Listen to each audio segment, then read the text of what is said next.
Voilà, je partage mon bureau. Donc, nous débutons aujourd'hui la session du jour, la présentation du sujet du jour, qui est la découverte du module Hermès Club Administration. Donc, cette partie présentation va durer aux alentours de 35 minutes et ensuite nous aborderons ensemble vos questions pour un traitement interactif. Alors, la partie questions-réponses ne sera pas enregistrée. Je ne mettrai à disposition que la partie présentation, donc les 35 premières minutes de présentation du module administration.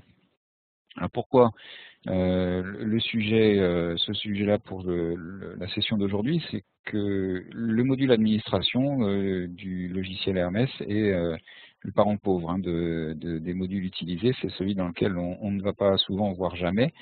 Alors, c'est normal, c'est un module qui sert essentiellement au paramétrage et à la définition de certains outils utiles pour les deux autres modules licenciés et compétition.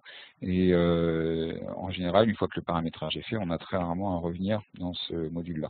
Alors, en contrepartie, le fait qu'on n'y aille pas souvent, voire jamais, fait que derrière, vous avez certains clubs, peut-être vous, qui n'y ont jamais mis les pieds et qui passent à côté de certaines fonctionnalités pourtant bien pratiques. Et donc l'objet du cours d'aujourd'hui, c'est de vous montrer ce qu'on peut trouver d'intéressant dans ce module-là pour vous donner quelques pistes à appliquer dans vos clubs respectifs. Alors je vais commencer en double-cliquant sur ce module. Alors vous allez voir, le cours est assez décousu aujourd'hui, puisqu'on va passer un peu du coq à l'âne en fonction des rubriques que je vais vous présenter, mais c'est un peu, on va dire, la caractéristique du module administration.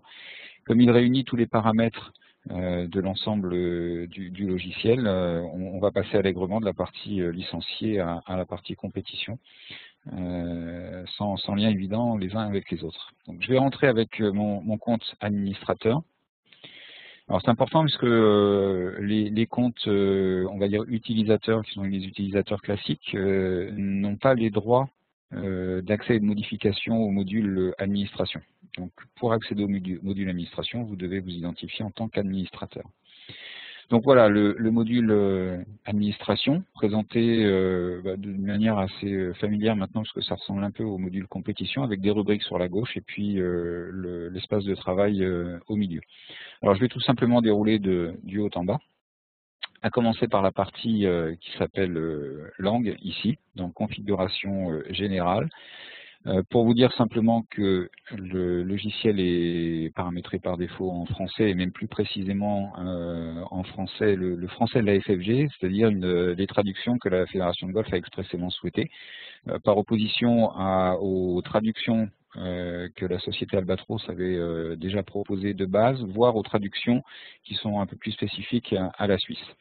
Voilà, le reste des langues font appel à des bibliothèques de vocabulaire correspondant à chacune d'entre elles, et ça vous donne une idée des pays dans lesquels le logiciel Hermès est distribué, et on en a quelques-uns.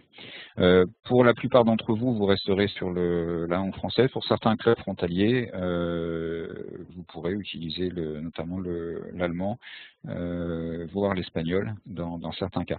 Maintenant, je ne garantis pas l'exactitude de certaines de ces traductions, parce qu'on s'est vraiment beaucoup focalisé sur les traductions français FFG, et on n'a pas l'habitude d'utiliser, à part parfois en anglais, voire en allemand, mais les autres langues n'ont pas été testées, clairement. Bien. On va passer à la partie générale. Et là, deux, trois petites choses assez intéressantes et assez peu connues dans l'utilisation du logiciel. Alors, protection des données, montrer le dernier utilisateur connecté, ça n'a pas un grand intérêt. En revanche, la rubrique qui est en dessous, qui s'appelle confirmation ici, c'est une rubrique qui vous permet d'activer ou de retirer les messages de confirmation quand vous supprimez par exemple des joueurs.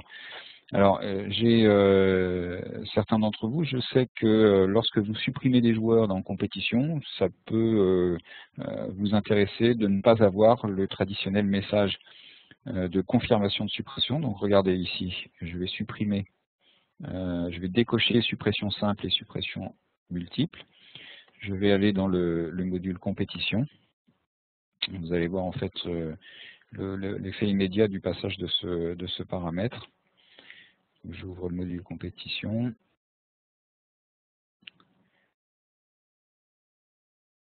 Voilà, je me rends. Donc je m'identifie en administrateur. Ça peu importe, hein, c'est le compte que j'utilise habituellement. Je vais aller dans une compétition, on va prendre voilà, celle-ci qui s'appelle contrôle des inscrits. Je vais dans inscription et carte de score. Et si je veux supprimer un joueur, j'ai juste un message de confirmation lorsque le joueur est placé sur un départ. Regardez, si j'inscris par exemple 2-3 joueurs de plus, on va prendre Monsieur Ariès, si je le supprime, je n'ai plus de message de confirmation. Donc alors, en contrepartie, faites attention lorsque vous faites des suppressions, mais ça peut aussi vous faire gagner du temps dans les manipulations sur les épreuves. Donc je repars dans le module administration. Alors, confirmation pour quitter le logiciel ou pour effectuer l'enregistrement des données quand on quitte la fiche.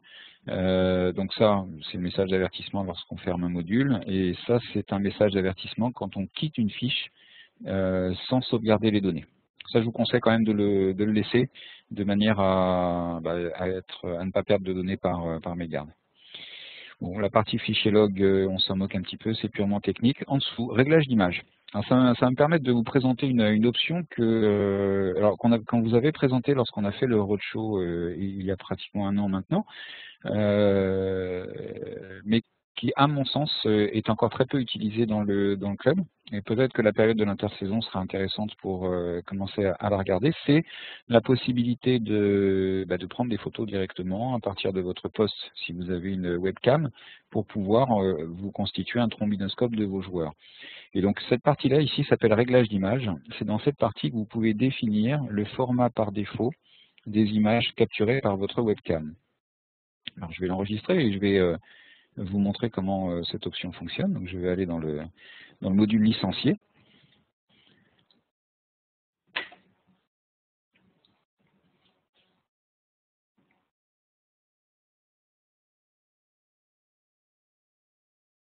Voilà, donc je m'identifie.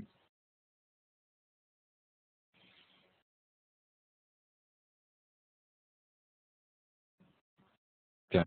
Et donc là, je suis dans mon fichier de joueurs avec mes adhérents actifs sur un fond vert, mes joueurs extérieurs et les joueurs du club. Imaginons que j'ai Stéphane Aubin devant moi, la caméra tournée dans le bon sens, évidemment, la webcam tournée dans le bon sens. Je vais dans sa fiche par un double clic. Je clique sur le petit crayon en haut, éditer, pour pouvoir modifier les informations. Et en bas à droite, vous voyez ici, j'ai une option qui s'appelle éditer l'image. Je peux la sélectionner. Et en cliquant sur admission, ou acquisition d'image si vous voulez, je peux donc déclencher ma webcam. Donc là, vous m'avez en direct. En cliquant sur le bouton capture ici, ça enregistre l'image en temps réel. Et donc, votre image sera au format défini dans le module administration avec la largeur et la hauteur que vous voulez.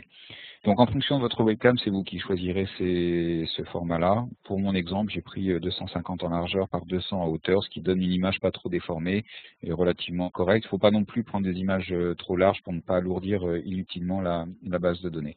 Voilà, une fois que c'est fait, vous enregistrez et vous avez donc la photo de la personne enregistrée dans sa fiche. Et donc, avec une webcam tournée vers vos clients, à terme, vous pouvez très rapidement vous constituer un trombinoscope au moins de vos membres pour l'enregistrer dans le logiciel. Donc voilà pour la partie réglage d'image. Alors, le planificateur de tâches et notamment la possibilité d'identifier les personnes dont l'anniversaire approche. Ça, c'est une fonctionnalité qui est très largement sous-utilisée et pourtant bien sympathique pour l'animation du club. Alors, planificateur de tâches, période d'anniversaire, vous allez pouvoir définir ici le nombre de jours précédant l'annonce de l'anniversaire d'une personne. Donc là, les anniversaires seront annoncés à partir de 7 jours avant leur arrivée. Et vous pouvez en dessous dire « Je souhaite être averti des anniversaires de toutes ces catégories de joueurs ». Ça, ce sont les catégories, ce qu'on appelle les types et les sous-types qui ont été définis pour vos joueurs dans le logiciel. Ce sont des paramètres qui sont présentés par défaut, qui ont été proposés par défaut par la fédération, mais qui sont librement modifiables et qui peuvent être complétés par vos soins. Alors regardez comment ça va s'utiliser cette partie-là avec le planificateur de tâches et les anniversaires. Je retourne dans le module licencié ici et je vais aller en haut sur ce bouton vert, cette espèce d'horloge verte qu'on appelle le gestionnaire de tâches. Dans ce gestionnaire de tâches, il est capable de me rappeler un certain nombre de tâches. Alors ça peut être une tâche, ça peut être simplement un message tout simple,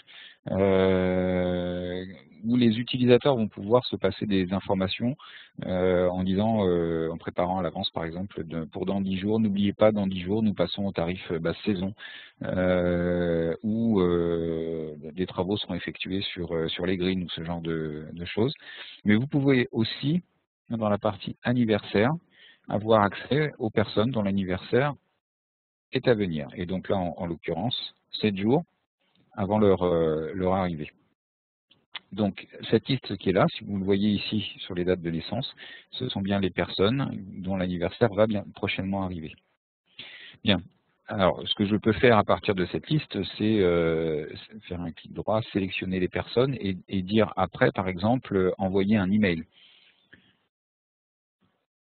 Donc là, l'ordinateur va travailler, il va aller chercher ma messagerie. Je crois que j'ai une seule personne avec un email renseigné, mais dans vos bases respectives, j'imagine que sur vos membres notamment, vous avez beaucoup plus d'emails enregistrés. Donc vous voyez, là j'ai ma messagerie qui s'est ouverte avec ma destinatrice, et puis je peux lui envoyer un message, joyeux anniversaire. Voilà, et puis donc vous faites partir le mail à ces personnes, puisque s'il y en a plusieurs, hein, les adresses seront mises en CCI ici, et vous pourrez donc envoyer un message, on va dire une fois par semaine aux futurs anniversaires, pour créer un petit peu de lien avec vos joueurs. Et donc, alors pour revenir à mon module administration ici, vous pouvez cocher ou décocher les types de joueurs pour lesquels vous ne souhaitez pas que les anniversaires apparaissent. C'est vrai qu'à terme, vous allez avoir un paquet de joueurs extérieurs au fur et à mesure des visites dans votre club ou des participations en compétition. Ça peut être intéressant de n'avoir les anniversaires que des joueurs du club et des membres. Voilà, donc les joueurs qui vous sont directement rattachés. Donc dans ce cas-là, vous sauvegardez. Alors pour que ce soit actif, il faut que je relance mon module licencié. Et donc après avoir relancé ce module licencié, je n'aurai plus dans cette liste-là que mes joueurs du club. Donc voilà pour la partie anniversaire associée au gestionnaire de tâches. Voilà, je reviens dans le module administration. Je vais passer à la partie qui suit, qui est importante, qui est la gestion des utilisateurs.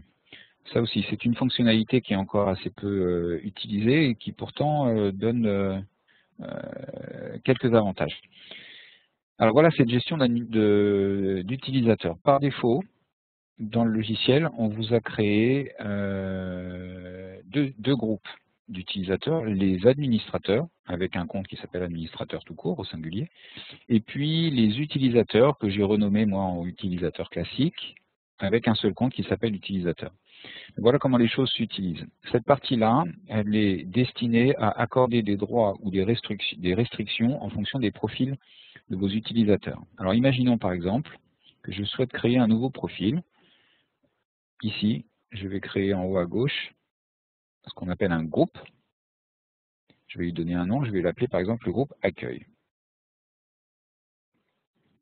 Et à ce groupe accueil, je vais définir des autorisations ou des restrictions. Donc par exemple, je peux au niveau des applications dire l'accueil a le droit de rentrer dans la gestion des membres, mais n'a pas le droit d'aller dans compétition.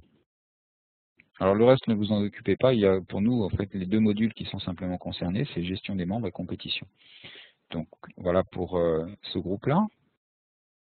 Maintenant, quand je vais créer ici, avec cette icône, avec le petit personnage isolé, un nouvel utilisateur de type accueil, donc on va appeler, je sais pas, je vais prendre un prénom, Julie, qui fait partie du groupe accueil, je vais lui attribuer un mot de passe. Hop. Permission ancienne et numéro du club n'ont pas d'influence sur le fonctionnement du logiciel. Je sauvegarde. Donc j'ai créé l'utilisateur Julie qui fait partie du groupe Accueil. Je vais fermer, je vais réouvrir maintenant mon module compétition.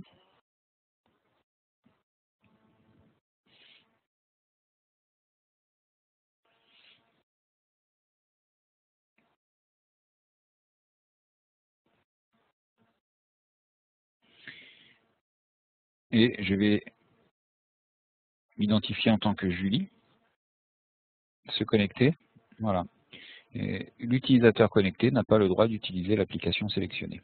Donc j'ai créé une restriction pour ce profil-là, pour Julie, pour le profil, pour tous les comptes qui seront associés au groupe Accueil, je n'aurai pas le droit d'aller dans Compétition. Alors on peut créer des paramètres beaucoup plus précis que le simple accès ou non à un module. On va prendre par exemple le groupe que j'avais préparé qui s'appelle Stagiaire. Alors, attendez, je reviens dans Administration, le groupe qui s'appelle Stagiaire ici. Le groupe Stagiaire, je lui ai donné des droits limités sur les données clients dans le module Membres. Par exemple, sur Membres et sur Détails, je dis ces utilisateurs-là n'ont qu'un accès en lecture seule. Ça veut dire derrière qu'ils auront la possibilité de visualiser les informations, mais ils n'auront pas la possibilité de les modifier. Et donc regardez comment ça se traduit. Je reviens dans le module licencié. Ici, je suis un utilisateur de plein droit, donc j'ai le droit de créer un nouveau joueur, un nouveau membre, de le modifier ou de le supprimer. Maintenant, je vais m'identifier en tant que Marie,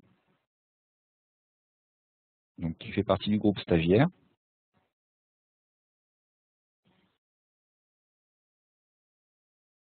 Voilà.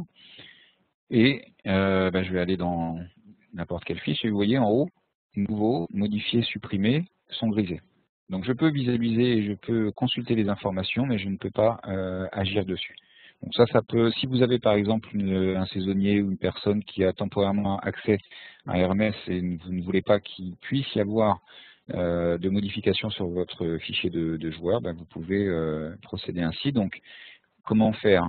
Dans le groupe stagiaire ici, quand je reviens dans le module administration, je clique sur le petit crayon pour modifier les droits, je choisis mes rubriques et en bas, je vais dire par exemple sur cette rubrique-là, je vais carrément pas donner d'accès du tout, ou je vais mettre en lecture seule, ou je donne les pleins droits en écriture.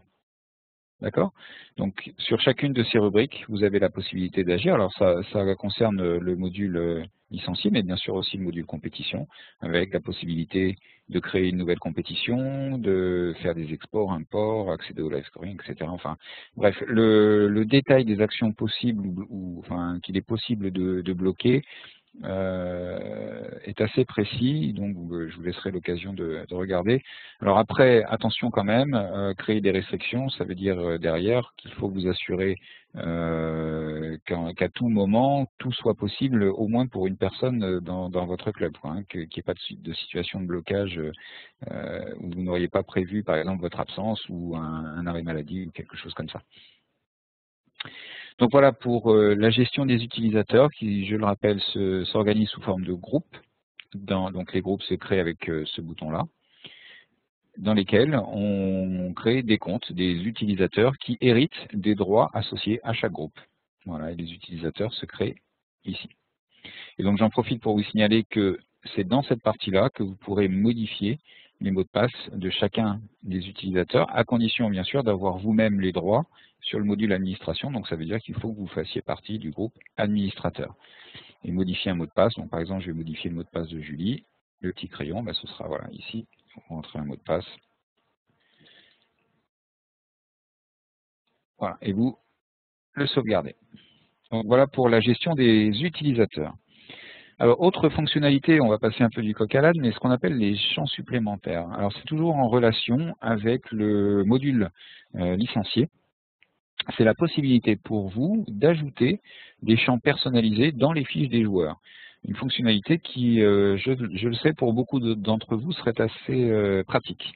Alors, la première chose que je peux vous montrer déjà, Alors, je vais fermer le module licencié parce qu'il faudra que je le rouvre pour que ma modif soit active. Regardez ce que je vais faire. Je vais créer, donc je suis dans le module administration, je vais créer ici un nouveau champ supplémentaire, donc je clique sur nouveau.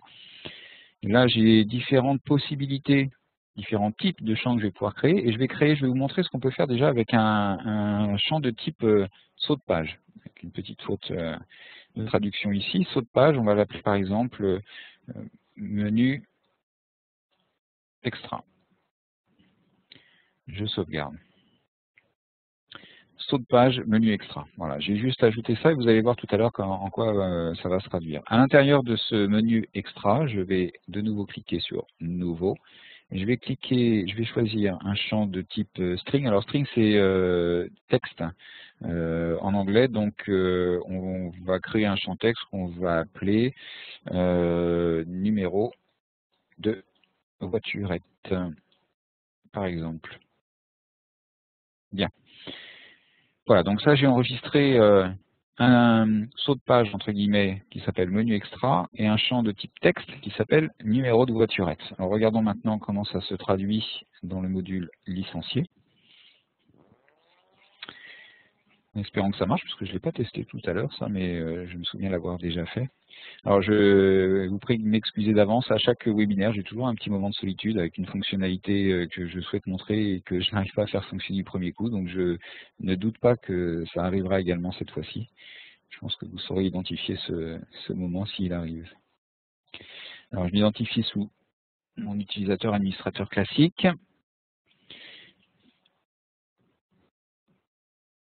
J'arrive sur ma liste de joueurs. Regardez ici, j'ai un nouvel onglet maintenant qui s'appelle Menu Extra et qui contient le champ que j'ai ajouté qui s'appelle numéro de voiturette. Donc pour n'importe quel joueur, on prend le premier par exemple, je vais dans cet onglet-là, je clique sur le petit crayon et je vais pouvoir, par exemple, mettre voiturette numéro 16 et j'enregistre. Voilà.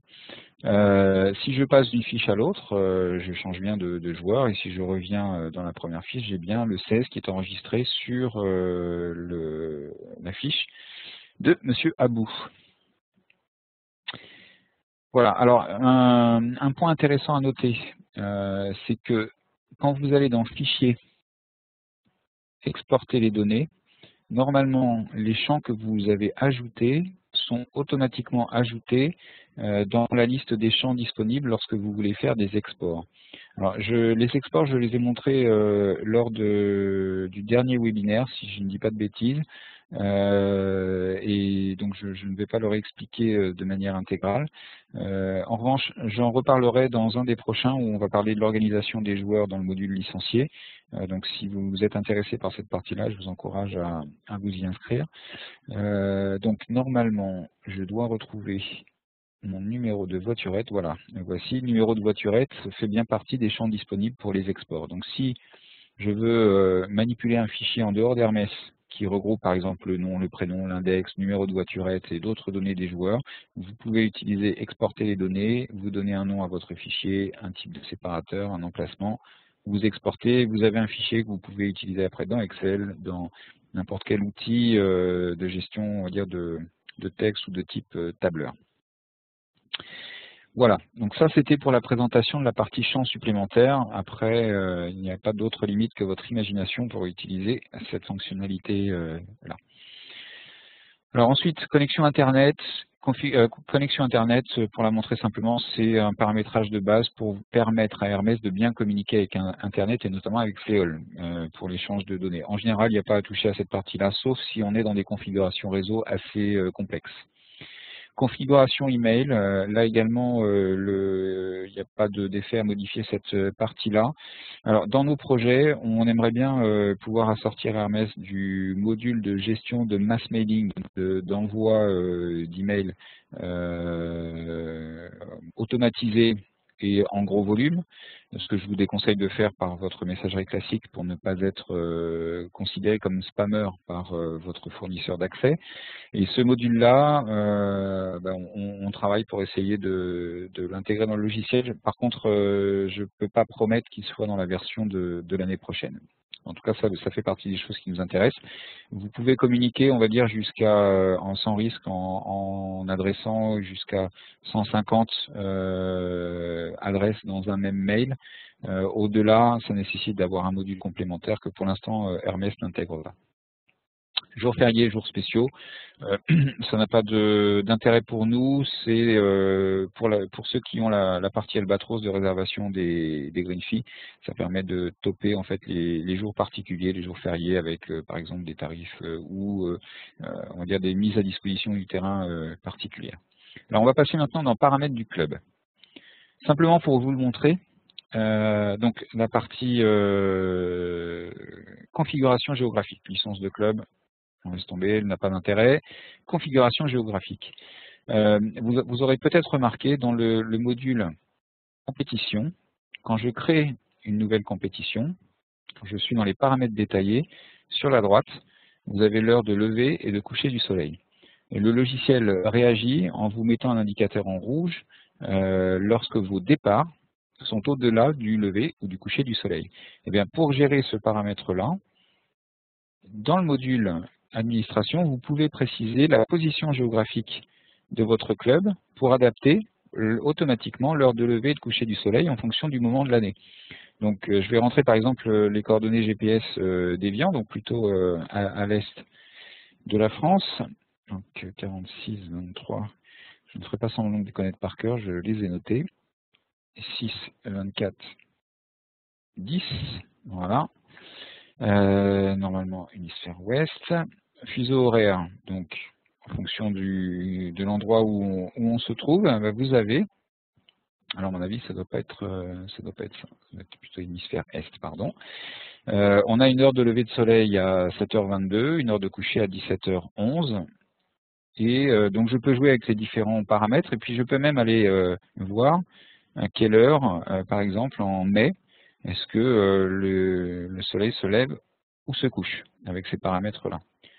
Alors, intéressant parce que derrière, ça vous permet de faire un petit peu de prospective sur les compétitions à venir. Donc voilà, en enregistrant vos coordonnées et en jouant sur les fuseaux horaires ici, les fuseaux horaires ont leur importance. Je pense notamment à Bernard qui, je crois, nous écoute depuis les Antilles. Vous aurez, vous aussi, une appréciation juste des heures de lever et de coucher du soleil. Bien, on avance un petit peu. La partie handicap, elle n'a pas d'intérêt immédiat.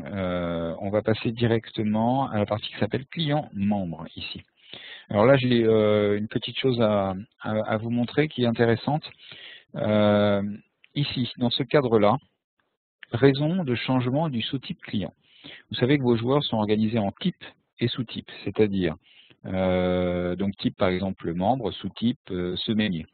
Quand on change le type et le sous-type d'un joueur, ça peut se faire sans jamais être obligé de rentrer un motif, ou vous pouvez vous cocher ici, rendre obligatoire la notification de la raison du changement, et regardez comment ça se traduit après. Si je vais par exemple dans la fiche d'un joueur, je modifie sa fiche en le faisant passer par exemple en membre, eh bien, j'ai un petit cadre où on me demande le motif de ce changement, adhésion prise hier, par exemple. Voilà, et après je confirme les modifications. Voilà, donc ça simplement, je voulais vous le montrer parce que ça peut être intéressant quand même pour vous de tracer les changements de catégorie pour les joueurs, les changements de type, et d'obliger à noter un motif. Bien, alors, je passe sur les options qui suivent qui n'ont que peu d'intérêt pour nous dans Hermès et on va passer dans la partie tournoi. Alors, je vous le montre, vous avez sans doute vu que dans le logiciel, vous avez automatiquement, lorsque vous créez une compétition, je vous le montre dans les paramètres détaillés, vous avez des heures de début et de fin d'inscription, que ce soit générale ou sur les bornes tactiles ou sur Internet, qui sont automatiquement notées. Eh bien, le calcul est fait par rapport à la date du premier tour, augmenté d'un certain nombre de jours que vous noterez dans le module administration. Donc, vous direz par exemple, pour le début des inscriptions, c'est 30 jours avant la date du premier tour. Et elles sont clôturées 2 jours avant cette date. AOC, c'est les bandes tactiles. Pareil, vous pouvez préciser des heures de début et de fin, enfin des jours de début et de fin d'inscription différentes pour chacun des modules. Le temps qui est indiqué ici, c'est l'heure par défaut qui est proposée pour le premier départ. Vous savez, à chaque fois, on a midi quand on crée une nouvelle compétition dans Hermès, c'est à cause de ce paramètre. Alors, si ça vous arrange d'avoir plutôt par défaut 9h30, vous le notez ici. Et pour toute nouvelle compétition, quand vous serez dans le module compétition, quand vous créerez un nouveau tournoi, alors, là, je vais le faire, mais ce ne sera pas pris en compte. Ah bah si, tiens, je vous dis ça, mais c'est pris en compte directement. Je pensais que je serais obligé de relancer le module. Mais vous voyez ici maintenant, dans l'heure proposée pour le premier départ, c'est par défaut 9h30. Donc c'est un paramètre que vous pouvez gérer directement ici. Alors ensuite, sur les séries par index, ou les séries par âge, voire les séries autres. Sachez que le logiciel vous permet d'enregistrer des configurations de séries par défaut et de les mémoriser par type de compétition. Et regardez notamment toutes les possibilités qui vous sont proposées. Donc si vous avez un schéma classique pour toutes les compétitions en simple sur 18 trous, je vais l'enregistrer. Donc je vais prendre par exemple mon terrain de démonstration, peu importe. La première série jusqu'à 12-4 va jouer des blancs. Ma deuxième série jusqu'à 26 va jouer des jaunes, et ma dernière série va jouer des jaunes également.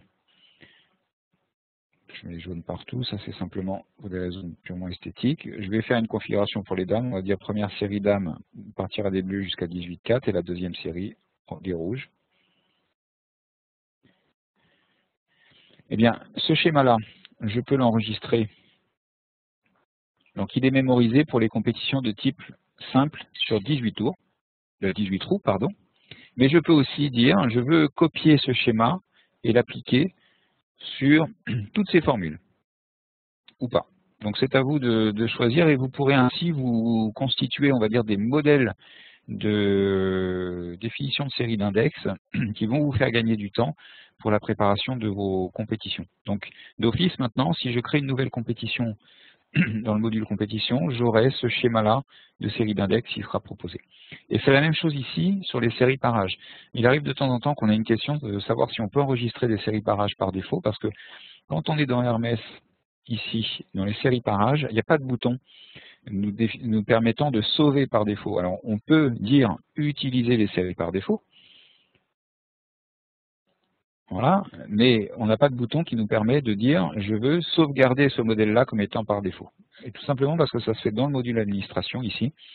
Donc vous faites votre schéma, on va dire par exemple les juniors messieurs, c'est pas jusqu'à 18 ans, mais c'est jusqu'à 15 ans. J'enregistre. Il me demande si je veux affecter ça pour les compétitions à venir. Voilà, je réponds oui ou non. Et puis je peux un peu sur le même mode dire je souhaite appliquer ce nouveau modèle sur ces types d'épreuves, avec toutes les formules qui sont proposées.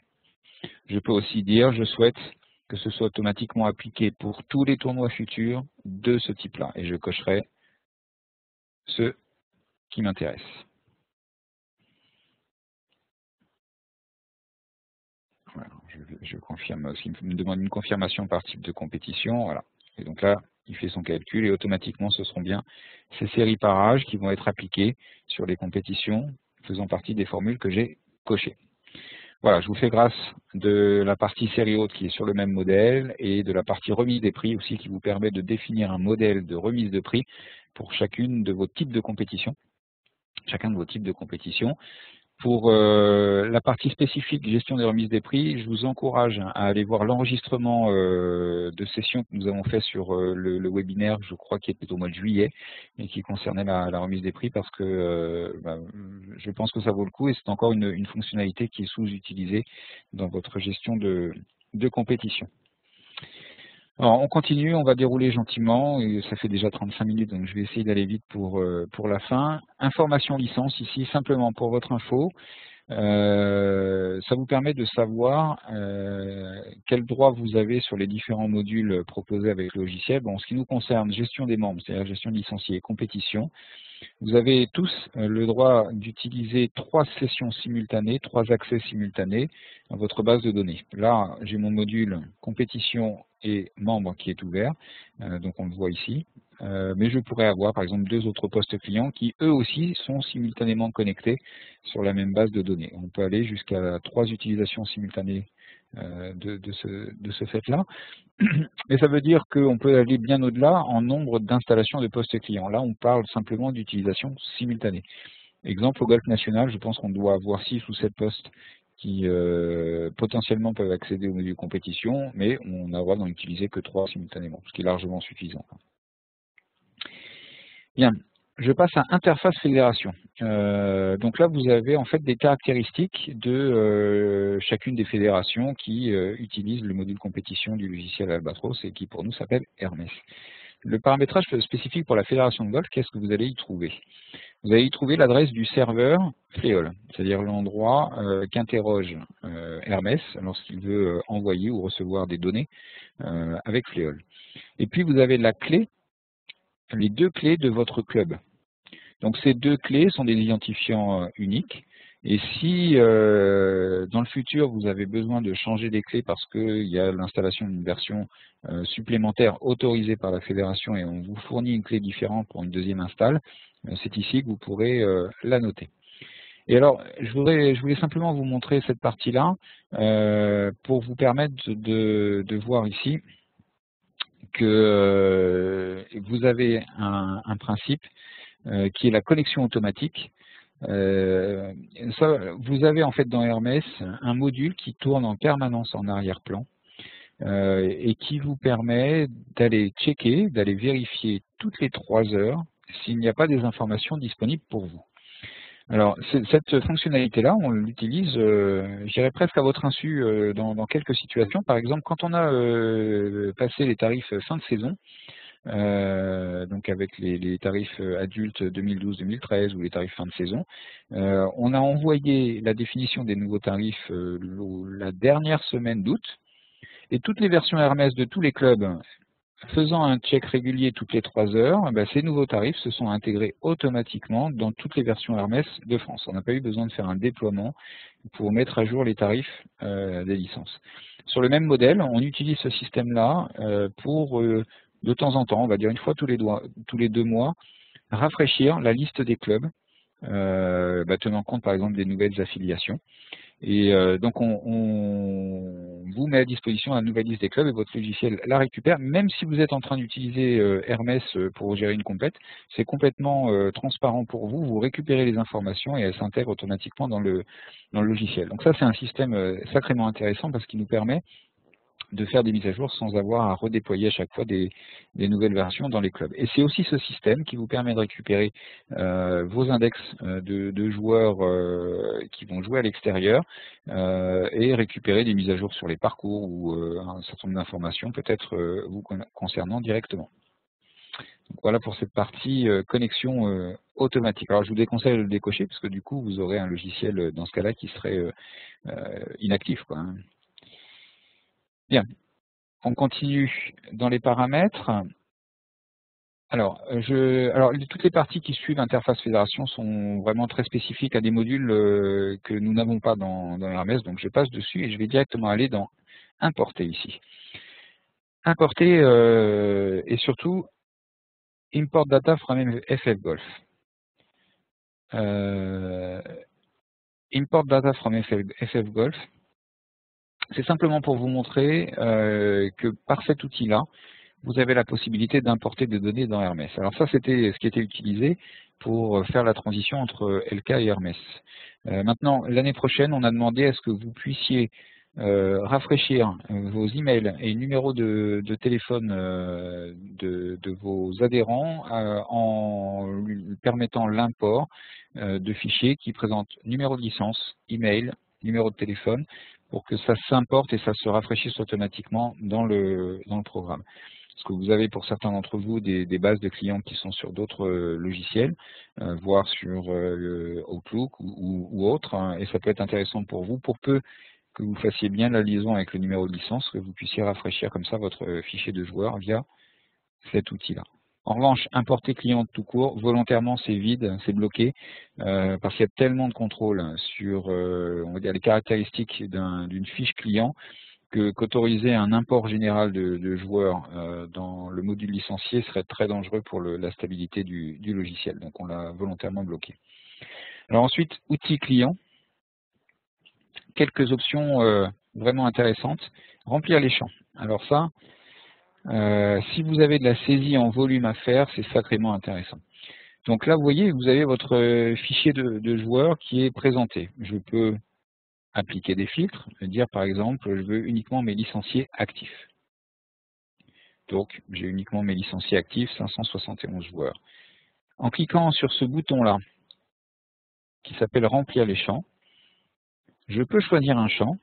On va par exemple prendre, tiens, ce sera intéressant de voir il fait apparaître mon numéro de voiturette de tout à l'heure. Voilà, numéro de voiturette, et je vais dire, je veux le mettre à 99. Et je fais mettre à jour. Et bien donc, il met automatiquement la valeur 99 dans tous les champs de numéro de voiturette de tous mes joueurs. Donc, alors comme ça, à l'utilisation, on va dire à la première présentation, vous n'avez pas forcément trouvé l'utilité de cette fonctionnalité-là. Mais si jamais vous avez besoin de faire des classifications dans vos joueurs, et pour éviter d'avoir à faire de la saisie unitaire, joueur par joueur, utilisez les filtres ici, et ensuite le petit module de remplissage automatique de champs. Exemple, si vous voulez, je crois qu'on peut, par ce biais-là, changer le type de client. Vous faites une sélection en disant, voilà, ça ce sont mes joueurs que je veux mettre en membres semainiers. Alors, je n'ai pas ce type-là paramétré dans mon logiciel actuellement, mais vous aurez compris le principe. Je sélectionne le champ, je sélectionne d'abord mes joueurs, ensuite le champ qui serait plutôt d'ailleurs sous-type et non pas type. Je prendrai par exemple semainier ou 5-7 et je dirais mettre à jour. Attention, c'est dangereux évidemment, hein, puisqu'on fait de la saisie en volume, et là j'aurai 571 joueurs en membres semainiers. Mais comprenez l'intérêt de cette fonctionnalité-là pour classifier vos joueurs notamment. La partie qui suit, conversion de noms. Si vous avez des noms qui sont un petit peu notés sans convention typographique particulière, vous pouvez, on va dire à tête reposée, dire je veux rebalayer mon fichier, puis dire mettre automatiquement mon fichier avec les prénoms en premier caractère grand, c'est-à-dire un initial en majuscule et le reste en minuscule, et puis les noms en majuscule. Et je fais convertir, et le logiciel s'occupe de faire ce travail, on va dire, d'harmonisation, pour qu'ensuite, dans ma liste de joueurs, j'ai des noms et des prénoms qui soient correctement notés. Vous voyez, par exemple, Anthony, ici, qui était en majuscule, il est passé en minuscule avec une initiale en majuscule ici. Bien. Réunir des clients, je vous le montre simplement pour information, mais je n'ai pas d'exemple. C'est lorsque vous avez des doublons et que vous souhaitez en fait basculer les informations d'un joueur vers la fiche d'un autre. Vous choisissez votre client source, vous choisissez votre client destination, c'est plutôt le contraire, hein. Donc là le client source, et avant c'était le client destination, et vous faites, on va dire, déplacer des documents, alors c'est plutôt, on va dire, verser les informations de l'un vers l'autre, et en cochant cette case-là, vous rendez inactif le client source, puisqu'on considère que c'est le doublon à ne pas conserver. Et puis la dernière chose qui est un peu en relation avec cette partie-là, c'est l'assistant de détection et de fusion des doublons. Alors il se trouve que dans mon fichier, je n'en ai pas, mais au fur et à mesure de l'utilisation en situation dans un club, vous allez parfois avoir des doublons, et ce sera très intéressant pour vous de pouvoir les détecter, et ensuite supprimer ou fusionner les fiches, comme on le fait ici avec réunir des clients, mais de manière un petit peu assistée, grâce à un assistant que je vous encourage à découvrir par vous-même, parce que je n'aurai pas d'exemple à vous montrer ce coup-ci. Dernière chose, avant de vous achever définitivement, c'est la sauvegarde et la restauration, c'est dans Support Tools. C'est ici que vous avez la possibilité de déclencher la sauvegarde de votre base. Donc vous cochez ici Sauvegarde, Début, et ça déclenche une sauvegarde de votre base de données. Alors la sauvegarde va aller s'appliquer sur le chemin et le fichier dont le nom est noté ici. Le nom est automatique et il comporte la date du jour, la date et l'heure, donc vous n'avez pas besoin de le modifier. Par contre, je vous encourage à ne pas mettre la sauvegarde sur le même disque que la base de données, donc en général pas sur C, donc soit sur une clé USB, soit sur un disque réseau, pour vous prémunir d'un éventuel crash et pour que vous puissiez être en mesure de retrouver votre sauvegarde. Je ne vous expliquerai pas comment restaurer la base parce que ça, je vous encourage à nous appeler avant toute restauration, parce qu'une restauration écrase les données de manière définitive et très souvent, il nous arrive en fait par des moyens beaucoup plus simples qu'une restauration de retrouver d'anciennes données auxquelles vous n'avez pas accès. Donc, appelez-nous avant de faire une opération de restauration. Bien, voilà pour la présentation du module administration. Je vais un peu vous laisser la parole.